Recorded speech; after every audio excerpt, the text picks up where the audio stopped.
Welcome to your daily Layla Rose Hathor transmission. Today is an intro to financial astrology, which is a topic that's going to be very popular within the next few years. I can even say decades, because especially with the new quantum financial system, this is going to be a system that is heavily affected about planets in the quantum realm.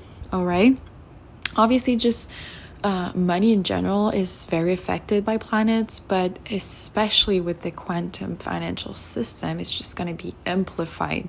All right. So today, obviously, is a very simple introduction about this topic, but I really invite you to dive deep into these subjects because they're going to be the foundation of the next generations and how we operate within this new monetary system. And obviously, we want to harness the power of this system to make sure that the power is into the hands of visionaries and healers and people that really care about communities, okay, and just humans and the planet in general. So when we take a look inside our birth chart, so our birth chart is basically the roadmap to navigate this realm. All right, so as above, so below. When we look into the birth chart, we want to take a look at the second house first, because this house is basically the house of wealth, but it's also about the individual's capacity to receive any type of monetary compensation. So usually when we're looking for expansion, we also want to take a look at Jupiter, because Jupiter is the planet of obviously abundance and expansion.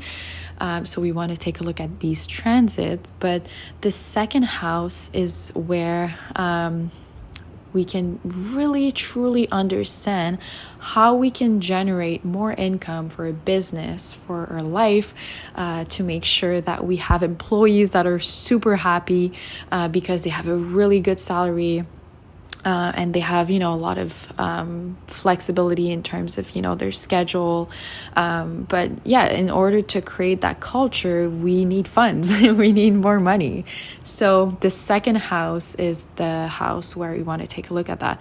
Something that's also very interesting. You can look at the birth chart of your business. That's something that I haven't seen anybody talk about.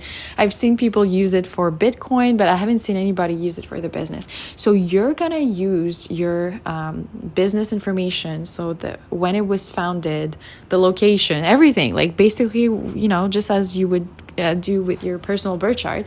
But then it's going to give you, because your business is an entity in itself, right? It's a baby. So it's going to give you also, not only in your personal life, but it's going to give you for your specific business, what is the exact game plan that you need to execute and implement within your business to make sure that you expand and you increase not only your funds, but also your impact, your positive impact in your community and in the world as well. So using your business birth chart, that's very powerful. And also it's going to be an indicator about the different seasons of your business, or if you found yourself on a, and you have some sort of roadblock, it's also going to give you a lot of clarity about, how can we move past that roadblock. All right. But yeah, the second house is very, very powerful. And obviously you want to make sure that you look at your personal second house and also your business second house. I'm trying to think what else I can say in this intro, because obviously it's a very short version of what it is. There's also other houses that we can take a look at as well to make sure that everything is, all connected. The sixth house is interesting because it's the house of service, right? especially for an individual, when we take a look at the sixth house, we're also looking at the house of health.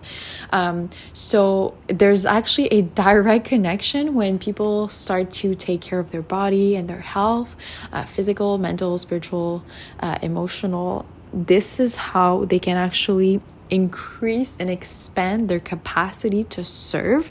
And obviously, when you increase your capacity to serve, you also increase your capacity to receive more wealth. So it's very interesting to connect the dots and to understand the connection between them.